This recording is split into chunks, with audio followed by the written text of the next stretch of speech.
So I watched Inside Out too. One of I am not ashamed to admit as a grown ass man that Disney Pixar movies will make me cry if it's damn good enough. There's certain moments that do hit me, like Cars 3, where Lightning is basically goes in and talks to Doc's old buddies, and this is after the voice actor Paul something. I forget his name. I can go look it up, but I forget the name. But it was a very emotional time for a lot of fans, and it hit a lot of us hard. And he goes, because I forget the names and stuff. I'm bad with names. All right, I will forget names. I was gonna say Paul Walker for fuck's sake. So understand. Being slightly autistic is pretty fucking lame. But anyways, I he they went through like a montage. Sorry, I'm on the night. I'm like on the last legs of this cold. Understand? I am on the last legs. In a day or two, this is going bye bye, and I am so ecstatic for that. Anyhow, he died, and they did a montage of all like of Doc, because the whole point was like, kid, like the best part of Doc's life wasn't wasn't racing and all that. It was coaching you. And they show all the times how many times he loved racing because Lightning made him love racing again. Lightning made him fall in love with the sport that he once hated and banished from his life. He fell in love with it again because of Lightning. And that scene hit a lot of people because Lightning found the true meaning of racing wasn't just being the best, it was loving the sport. And I will tell you that shit hit the fuck out of me like a ton of fucking bricks. I don't even want to discuss Up. No, the beginning of Up is absolutely too fucking real. It's too real. It's too real. There is too much realness in that fucking movie for a motherfucker to watch. Every bit of that movie fucking sucks. Even the part where he lets the house go. It fucking sucks. It just hits. The fact the house landed where it needed to land, it hits. You are not you are not going to survive that movie. Seriously, the start of that movie is fucking legit. Fucking like just fucked up. They show a miscarriage on a Pixar film, okay? Adults know what that is. Kids might not know because they do silhouettes. They really crafty with it. They're really crafty with. No, we know what that was. That was hard to watch. That was very hard to watch. Okay, it's a very, very difficult thing to watch. So that one sucked.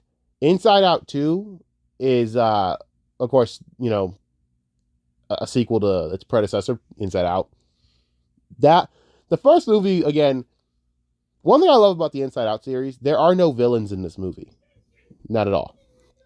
There's no such thing as a villain in this entire franchise or whatever you want to call it series. I will say this: Inside Out is underratedly one of the most well-written animation series in the history of all cinema. It is that fucking good.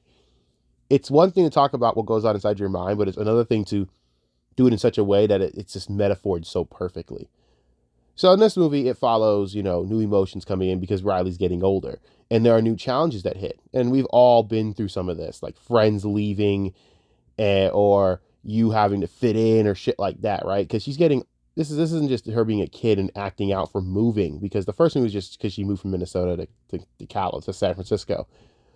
And she was hurt because, she doesn't get to talk to any of her friends. She's a Minnesota kid going to to fucking San Francisco. How the fuck am I gonna play hockey? How the fuck am I gonna be a hockey kid down in San Francisco? What the fuck?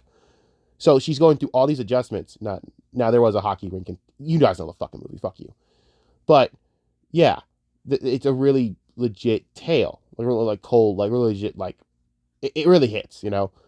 So that movie hits because she's going through so much, and she's also going through her first real bout of depression because yeah, there's inner turmoil in between the emotions within the film and the things that they go through because they have their own emotions to them being the emotion at the control panel. It's actually amazing. It shows you how it reminds you how complex the human mind is and how complex emotions are and how we shouldn't take certain things for granted. And you also have to realize that no matter what, certain things fade away and die away when you get older. but then it's replaced by new things that you love. You know, I've had to learn that lesson the last 6 months very fucking hard, but it's a great lesson. And this movie hit really hard for me. Few things I can relate to Riley and the things that she has because I have ADHD. So anxiety is a giant character I relate to. Also, I think it's badass that the fact that the daughter of Beatrix Kiddo happens to be voicing it, meaning epic. That's just epic. She looks just like her mother. I don't see Ethan Hawke. I see Uma Thurman. It's crazy. No joke. Look her up. You're like, well, goddamn, give her the yellow jumpsuit and let's get on with the sequel.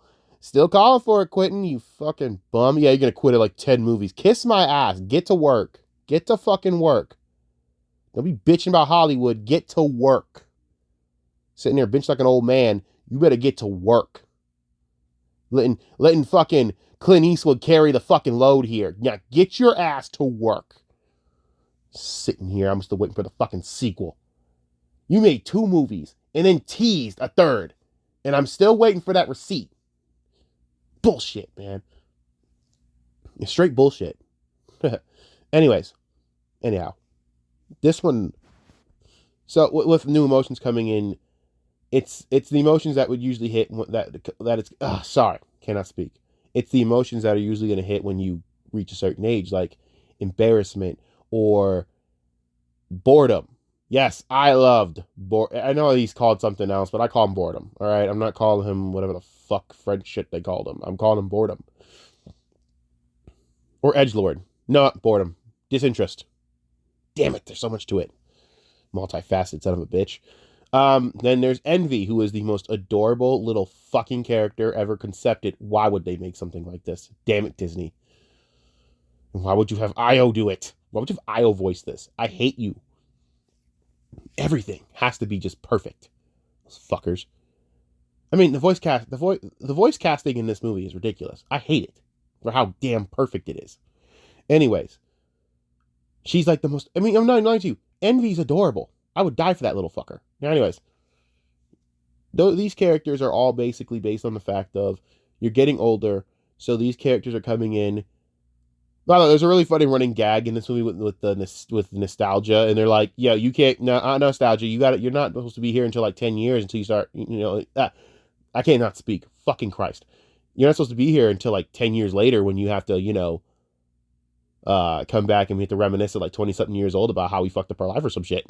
No joke. It's like really a funny running gag, but yeah. So it's embarrassment, anxiety, and boredom. And envy. They're the new emotions that, of course, are kind of there to kind of be like the more detailed emotions that come with going into puberty. And they do highlight that you're going into puberty because A, the demolition crew came in and fucked up the office apparently, but B, there was a giant alert that said puberty. And at this point, that's when Riley started going through mood swings, changes, all the other shit. So of course that means inner turmoil between the emotions within the body, which is the movie, which is basically what the movie is.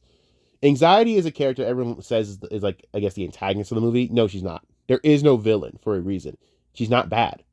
Anxiety is not a bad construct. Anxiety is just the human, the human mind's defense mechanism against trauma or shit or anything that can cause, overloading of the brain or overloading with emotions. Anxiety is there to basically to protect you from embarrassment, to protect you from, it's funny, protect you from embarrassment, it's really funny, but to protect you from a lot of shit that could possibly hurt your psyche. It's there to do that. Anxiety is not a bad thing, it's just a construct to, I guess, find a way to work out. And there are several points in this movie where it hit home with me. The anxiety attack in the movie hit so home with me. At the end, it hit me. It hit me like a ton of bricks. I had to pause the movie and just stop for a minute because it hit me so hard. Just the anxiety attack. And it wasn't just seeing Riley have the attack in real time, in the real world, as a normal person. It's seeing anxiety in herself do things that I've done. I've had to running around, doing crazy shit, going nuts, having an entire fucking meltdown, trying to stave off something that could be as small as losing your keys. This is no joke. I have lived through this 1,000 which ways. The other part that hit me was when she apologized to her friends for the way she was acting. And what hit me hard about this was the fact that they stayed there for her. Even though she basically accepted if they would never talk to her again. I used to kind of be like that. Like, you know, I used to be like that. I'm no longer like that. I don't have that in me anymore. And I don't think that's a thing that I take pride in. It's a thing that I find kind of sad.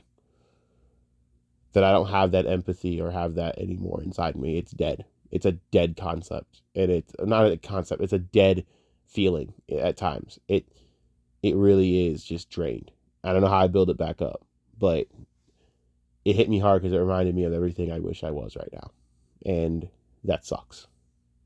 I'm not forgiving. I'm certainly not apologetic right now. And I'm certainly not empathetic to people's bullshit right now. I'll tell you this right now. I could legitimately just like not give a fuck about anything at times. And I would be completely okay with that. There are some parts that hit home with me. One part that hit home was when Joy lost her shit and she goes, yeah, I know I have to be Joy, but I really don't want to be sometimes. Sometimes I want to fucking give the fuck up. But I have to because that's who I am. And that hit hard because it shows you like kind of like the whole makeup of the characters in this movie. It's a perfect metaphor for how to deal with emotions. It's no matter what, you still have to find joy in things, even though the day may seem dark or it may seem hopeless. You have to find hope, or else what's the point? And the sad thing is, a lot of people's joy does run out. A lot of people's joy does go sad or just goes out, and you lose that, and it's over, and it sucks. I've been at that point.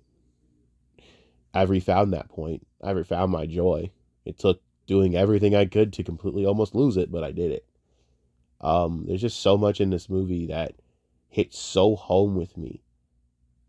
And it's all so well done because it really again encapsulates how emotions are handled, but it's just so well animated and so like it's just so well done to where you could all stomach it and also still realize it's still a great Disney movie, you know, still a great Pixar movie. There's a lot of great Pixar movies now, but Inside Out 2 hit home with me. I watched it a few days ago and it hit home. So much so that I almost did something really fucking stupid. And thank God nothing's come of it. It's to this point. But I almost, not to go into too much detail, I almost went and gave someone like an apology through Cash App, like an idiot. And then I, thank God, botched it to where I only sent the $2. It was refunded. And I'm going to keep it at that. I don't foresee myself doing that. I was like, a wake up call, go, hey, buddy, tighten the fuck up. I know the movie got to you, but Jesus Christ, dog. Hey, I was on like 5 hours of sleep. My medication was wired me. I was sick. And I got off a plane. All that combined, I could have probably agreed to do anything that day. Which is terrifying now I think about it. A lot of shit, you know. But like, that movie hit me hard for a lot of reasons. It hit me very hard for a lot of reasons. And I think the best part of that movie is, for me, straight up the best part. It's perfectly normal. All of it. It happens to so many kids and so many people. And people don't realize like how stressful it can be. Like, the panic attack is so stressful. It is. It's all the things that have been bothering you and bogging you down for a few days finally come crashing down on you, and it's become this storm. And the character development in this movie is phenomenal. Joy's character development is some of the best character development written in Disney lore. Like in any bit of Disney, did I say Disney lore? Holy crap. In any bit of Disney Pixar films. I'm so sick of ADHD. I can't speak for fuck's sake. Hate it, man. I cannot stand it. Sorry, it gets on my nerves. I'm even tired of hearing myself talk. Fuck. In like any bit of like Disney Pixar films, she has probably like some of the strongest character development I've seen in any bit of movies. She is just her ability to learn from her mistakes is amazing to me. Like, She in the beginning of the film, you're saying, "Oh, we only leave the good, but take out the bad." Reality, you have to keep the good with the bad. You have to keep your mistakes to learn from them and be better, and then also keep the good as well. You can't just throw out all the bad things and just think you're a good person all the damn time. Sometimes you are being a shit person. You have to understand that. I understand that a lot, clearly. I've learned to actually embrace my mistakes. And I've learned that they have granted me new doorways and perspectives. And I'm proud of that in an odd way. I have no problem with myself anymore. I don't hate myself anymore. And I certainly don't regret my choices anymore because it's led me to a better place. Many people would disagree with me if they were personally affected by those choices, but we won't go into that. There are several, upon several, upon several. Hey man, life's life, right? But I guess that movie hits home with me because it's like, damn, I understand so much of this shit because I lived through this. I mean, I literally in the last act when you see anxiety going through that storm becoming that tornado, I've done that real life. I've had that.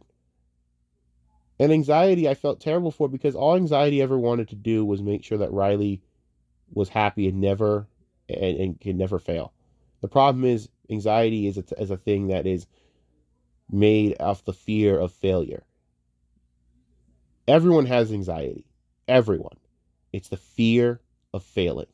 I have learned that failure is somewhat inevitable at times with certain things, and I have to learn to pick my battles with anxiety, right? I've had to learn. So I understand what to like put this way, like the YouTube drama shit no more. I don't have anxiety with that shit no more. Because I've chosen to basically treat that as the complete useless joke that it is. I have disconnected pretty much everyone from like I knew from YouTube. I disconnected from them. They're a hindrance to me, so I got rid of a lot of them. You know what I mean? So that battle with that side of anxiety is gone. Do I have real life shit? Yeah, that's never going to go away. And I understand that that takes more priority. And I'm going to have that anxiety. Anxiety is not a villain, it is a construct and a human defense mechanism. Anxiety is just there to defend you. Unfortunately, it's just not the right defense, but that's the whole point of the human body. It's just nature. Yeah, so no, there was no villain in this movie. There's never been a villain in these movies. Never. Like everyone hated sadness and they didn't understand the whole point of the movie.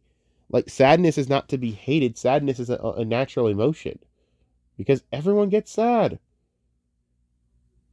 The thing was, Joy tried to suppress sadness, which is not good. Guys, you can't suppress sadness because it's going to build up and turn you and have you bottle it all up and you're going to do something stupid later. You have to sadness has to let it out. Sadness has to let it out. She has to be able to be let out. That was the whole point of the movie. When Joy tried to suppress sadness, Riley would basically bottle up all her issues and her emotions inside and would cause severe damage. So it's really funny to me like how well done these movies are. It hit home with me in so many ways. May not hit home with everyone else because I know it's for a lot of people they think it's kind of corny to fucking cry at Pixar movies or whatever. I'm like, that's fine with you, dog, but y'all the motherfuckers that sit there and literally think your emotions are more manly by punching a wall and hurting yourself or doing something really fucking retarded. It's fine to be vulnerable. Doesn't mean I'm less of a fucking man than most of you broke ass motherfuckers out there that don't got no money anyways. So, hey, that's your prerogative. But for me, it's like, I don't have a problem with this shit. Sorry, you have no idea how many people fucking sit there and will have to literally like push their sorry ass insecure macho nonsense because they're insecure. Because they probably can't fuck straight, or they don't got no bitches, or they don't got no real fucking life, or they don't got no dick. There's a laundry list of insecurities these motherfuckers have, and it's actually pretty sad. I wish I could relate, but I don't. Actually, I don't wish I could relate. I have enough insecurities with other shit, and it's like real like insecurities actually matter, not the pathetic, pedantic shit these losers go through. Anyways, sorry, I don't know why I just got off on a tangent on that, but yeah, the movie really hit home with me. I will say it like I'm surprised it took so long for them to make a sequel. I don't know if they make another one. You could end it here for all I care. The thing about Pixar movies that's a little crazy to me is how long they take to make sequels because they're not that hard to make if you think about it. It's animation. So they shouldn't really take outside of like 2-3 years at best. So it does it always like kind of like it's always questionable how they never like it. I don't know. Like Pixar is very weird with that shit. I mean, they got some really damn good animations. I have not watched that Red Panda one. What's it called? You know what? I don't care. To be honest with you, it's not my thing because it's talking about a girl's puberty and whatever. It's talking about the different type of puberty there is, and I don't want to go into that deep shit. I'm gonna watch it eventually. It's just like I'm not interested right now. There's other movies I could watch. Oh yeah, I could give Up a try again to really review it. I just know to God I'm gonna fucking like snap the fuck out in the first few fuck it. It's horrible. It's a horrible fucking movie. It's horrible. It's legitimately horrible. It's a very horrible experience. All right, you are watching some of the most real shit as an adult, and you're going, "What the fuck, dude? I did not expect to walk into this fucking Pixar movie with this bullshit." And the worst part is, every adult can kind of relate to this shit, especially if you're an adult that's dealt with loss. I mean, God, imagine losing someone, and you have to watch this, and you're going, "What the fuck, man?" And his and the sad part about the character in Up, he's not wrong on anything. I mean, fucking A, they try to take this poor old man's house, and you're like, but he built that house. That's his house. How that country is so. I'm sorry to get on the soapbox. Our country sucks to where you take away something that someone built, someone put their own hard-earned tears and hard work into. They should be allowed to destroy that damn house and throw it somewhere if they want to. It's not yours. Fuck you. And you try to take that away from them. I hate it. I'm glad he fucking sat there and folded that house up and flipped them off. Good. Fuck you, you bunch of fucking heathens trying to put him in a home.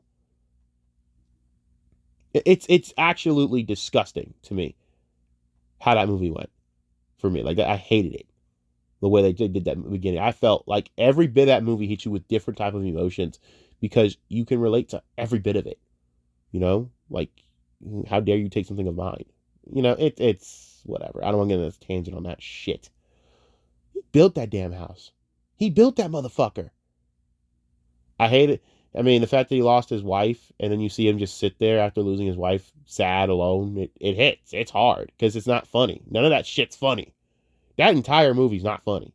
It's supposed to be funny, but it ain't really that funny. I'm just sitting here going, who the fuck wrote this shit? I want to box their ass because y'all making me fucking like, I'm not, this is a Pixar movie, right? There's supposed to be like moments with it's supposed to be followed by moments. We're supposed to have you're allotted basically 2 moments to make a motherfucker cry in Pixar movies, and you guys went over like 6. Okay, there's been like 6 moments, and I'm kind of sick of this shit. All right, 6. There's 6 moments, people. Cars 1 doesn't hit you. It'll hit you with some things, but not really. It's just a phenomenal it's a phenomenal movie if you're a sports fan because you understand a giant reference at the end of the movie. It's a phenomenal reference. The third movie fucking sucks because they're going to make you cry. That one, I'm just going to let you know, the doc scene's going to hit you. It's going to hit you. I think it's Paul Martin, right? I could look. I'm sorry if I'm butchering this. I will look. I'm sorry. Again, ADHD sucks. That just sucks. It just sucks, dude. Like, straight the fuck up. That scene just sucks. You're just sitting there and you're not ready to cry, bro, because you're just like waiting for Lightning to find find it, and then they go that route. And you're like, oh, that's how they're gonna find it. They're gonna make us all fucking feel miserable, you dicks. But it's such a good scene and so well written. I'm glad I saw it. It was a phenomenally well done scene, and it's a beautiful way to pay homage. I felt very proud that they did that shit, and I still hate them for it. Nemo sucks because there's so many scenes with Dory that sucks. Like the Dory movie sucked. I ain't gonna lie, that one made you cry. That one was gonna make you cry. You felt for Dory, even though Ellen DeGeneres is a complete monster. The Finding Nemo movie actually makes me like tear up more as an adult than it ever did because I've started to understand certain things within the movie more than I ever have, and I fucking hate it. Also, I'm disgusted by the fact that they used a barracuda in the way that they did, because barracudas don't actually eat clownfish, I don't believe. Actually, they don't really do shit like that. They don't even eat eggs. Actually, the reality is, clownfish eat their eggs. They're the ones that did this. So I'm just saying, the real culprit is. I'm just saying, y'all. Also, as a kid, I was terrified of the beginning of that movie. It was dark. That was a dark way to start a movie. See, Pixar has the ability to get away with certain shit that you think they wouldn't get away with as kids. But yeah, we gotta sit here and cry about Kung Fu fucking Panda 2 because it's too dark for people. What are you absolute cowards at DreamWorks. You're cowards. You should not succumb to loser parents that can't parent their kids. I'm sorry. What that should not stifle creativity because parents out here are weak as fuck. I'm sorry if you can't teach your kid that something's gonna happen one day where a loss is gonna happen. It's inevitable, dumbass. Sorry, I get real pissed about the way they stifle creativity. That movie, they ruined Kung Fu Panda after that shit. Kung Fu Panda 1 and 2 are fucking phenomenal. After that, it takes a downturn. I'm just gonna be real. 3 and 4 is ass. I refuse to watch 4. I've not watched it yet. I don't think I don't want to. It looks like ass. And it's just because they have to fucking they have to tone it out. Like, fuck you, dude. Like, 2 was phenomenally dark. Because it had to be. I mean, Poe lost his parents. Well, his mom. And it was a sad scene. There's a lot of scenes that hit. And through all that, you realize why you couldn't find inner peace. It was for a dark reason. It was trauma that he was literally blocked. It was blocked trauma. And I'm thinking that's realistic because that happens to a lot of people. Do you know how fucked up like that is? And they try to take that away from us? Are you fucking kidding me? That's phenomenal. That's phenomenal. Nah, let's some parents complain because they don't want their kids to learn what the real world is. Fuck you. It's called parental guidance for a reason, dickheads. Guide your kids. Lazy fucks. You have no idea how much I hate this shit. You have no fucking clue. If they make fucking Sonic 3 PG, again, fuck parents. I don't care. Fuck y'all. If it's, like, I can agree with certain things that need to be covered up, but straight the fuck up, not that. Not that. That shit's just ridiculous to me. Learn. Nigga, learn. You better fucking learn. You better learn shit, nigga. I'm sorry if I'm getting too heated about this. I'm just saying, Family Guy called it perfectly. He goes, maybe you... Never mind, I'm not going into it. What other movies that I know that because I love discussing Pixar films. Like, there's a lot of Pixar films just discussing. I mean, who doesn't like Pixar films? If you actually know anything about movies. I mean, I'm being honest with you. It's such a genius formula. Make movies that kids love and laugh at, and that adults are literally sitting there crying like little bitches about, and the kids don't know why until they grow older and go, oh, that's why. They're like, oh. Incredibles didn't make me cry at all, though. I felt kind of bad, but then I was like, this movie's too damn good anyway, so who cares? Toy Story 3 makes everyone cry at the end, and it should have ended right there. I don't acknowledge the other films. I don't acknowledge them. I refuse to acknowledge any other Toy Story movie outside of 1, 2, and 3. After that, it's done.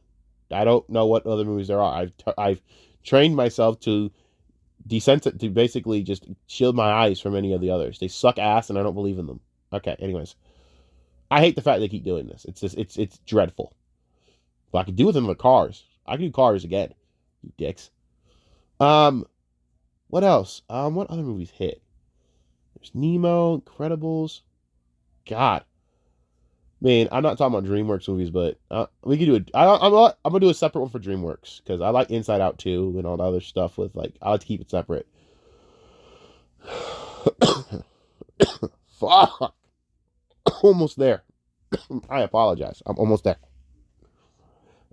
Almost there with this fucking shit being gone. I wish I could rip it out of my system and stomp it to death. I can't stand it. What other movie? I'm trying to think what other Pixar movies are there because I can't really think of any others that are noticeably like there was that movie with what was Jamie Foxx. It was alright. It wasn't anything special to me. It was good. It wasn't anything like crazy special. You know what I mean? Like, it was good. It wasn't up with the best of Pixar. What am I thinking of? I mean, I might have some people that might disagree with me, but Soul. That was Soul. I like Soul. Soul was alright. Soul was cool. But it wasn't up with the tops, you know? It wasn't on Nemo's or Inside Out's level to me. It was good. Had some really good moments. Also, it could be a little emotional. But at least that one wasn't like, I could withstand that. I'm trying to think what else gets me. Because there are movies that will get me because it's relatable. It's all about relatability if you think about it. Yeah, Up is just terrible. I will tell you guys this. Up's terrible. If you're an adult and you start to pick up on that movie, I will feel bad for you. You better bring some tissues, bitch. It's gonna come. There's actually one dude that did a review of it, and he was live watching it kind of, and he just starts bawling. He just starts losing it. And I'm just like, and I start tearing up because I know exactly what scene he's doing it at, and it hits because I think about it, and it's fucked up. There's a lot of scenes in that movie that'll hit you hard. It really will. It makes you think about your elders, man. Like, there are people who lived that life, who have lived that exact life. And part of me wishes I could literally give them all the balloons in the fucking world to flip off the U.S. government because it'd be fucking hilarious. And also because fuck them. And it does bring up a true thing. Like, who are you to take what people have earned? Fuck you. That's the problem with this country. But whatever. We're not getting into that shit. How heartless that crap is. But yeah, there's a bunch of shit. Is Ratatouille Pixar? Ratatouille! Motherfucker. That's also Pixar. I can't forget Ratatouille. God, that fucking movie. You know what? Let's go. I'm going to do a thing. Fuck this shit. Hold on. Let's do a thing. I forgot Monsters, Inc. I should be ashamed of myself. Monsters, Inc. is also emotional. Jesus Christ. I've not watched Coco yet. That's on my list. Has one of my favorite actresses. Fuck You, Finding Nemo. WALL-E. Oh, dude, no. I can't. WALL-E is just evil. It's an evil movie. There's just, how could you write a movie with that much emotion from a robot with zero real dialogue? How could you do that to people? That movie's evil. Oh, that movie hit way too hard. I couldn't do it. I think I watched it maybe one time and I couldn't do it after that. I had to watch it again, but oh, it hits bad. That one sucked to watch. I do not recognize Cars 2. That is a pile of goat shit. No, Luca's another one. I like Brave. Turning Red's the one I'm kind of like, meh. Monster University I liked. It was fine. It just wasn't near the original. But that's fine with me. Finding Dory was very emotional, very hard to watch. That shit hit hard. Also Baby Dory it's criminal. You should not be able to like make something that cute. Sorry. Staving off a cough. Incredibles 2 sucked. I don't even... Wow, these are very old. Is this Pixar? Wow, these are old. Man, Pixar's been around. Then there's like old Disney animation. This is all like shit that doesn't matter. Then there's like old Disney animation that'll hit you hard too. Like Fox and the Hound is some bullshit. Who the fuck wrote that shit? Find them in the afterlife and kick them in the balls. That shit was fucking awful. When she leaves the fox, dude. Oh, fuck that. I swear to God, I threw something. I was so mad. I was like, why would y'all write this shit? You motherfucker. Oh, dude, that shit hurt. That was horrible. That was dead ass horrible. My God. That brings back a bunch of fucking trauma. Woof. That was a traumatic scene. When you're just sitting there as a kid watching that shit, you're like, why is she going back? Why is she going back? Yeah, I'll never forgive them for that scene. Never forgive that movie. A lot of issues with that movie. As in that. Yeah, dude, Disney's horrible, man. When they are on their game, whoo. God damn, when they're on their game. There's just a lot of scenes that hit hard. God damn. I might watch me some Pixar tonight, motherfuckers. Damn.